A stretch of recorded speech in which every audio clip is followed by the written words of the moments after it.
From the time I was a young priest, I discovered that from the time of my childhood, in which the devotional life had been so important for me in coming to know my faith and to live it and to have a really strong sense of God's presence in my life. And so I resolved in my mind that an important part of the work of the priest would be to help people to discover again the devotional life.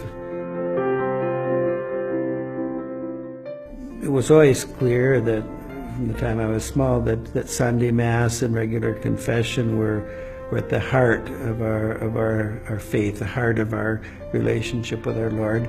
But then we had these devotions by which that intense encounter with our Lord that one has was extended. For instance, we had the image of the Sacred Heart enthroned in our home, and it was a place where we would say special prayers for family members or in a particular need or crisis. During May, we had a special altar, a little table in our home where we brought flowers every day for our Blessed Mother and said special prayers. And I remember something too as simple as obtaining blessed candles on the feast of the presentation of our Lord. And then I remember whenever there'd be a bad storm or whatever, my parents would always light the blessed candle and we'd pray there, and there was a sense of how God protects us also in these times. They were very natural, they brought much joy to us and helped us really to develop a strong faith life.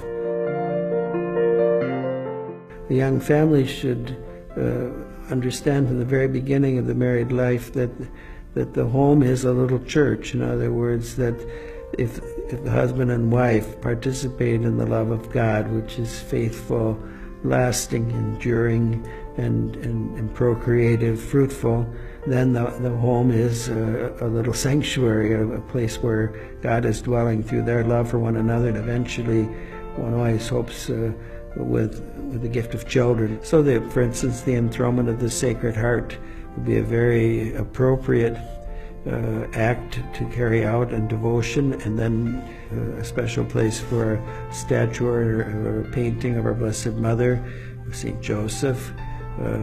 Also, the Germans had an old tradition, at least in Bavaria, of what they called the Gotteswinkel, the God's Corner, in which there would be the statue of our Lord, perhaps the Sacred Heart, and the statue of our Blessed Mother, the Bible.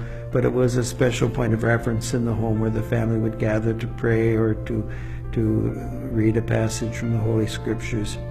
In all these little ways, tangible, visible ways to express the truth that the marriage, the family is in God and is a little church, is the church in its first cell, and then it's through families gathering together that we have parishes and then eventually dioceses and the church throughout the world.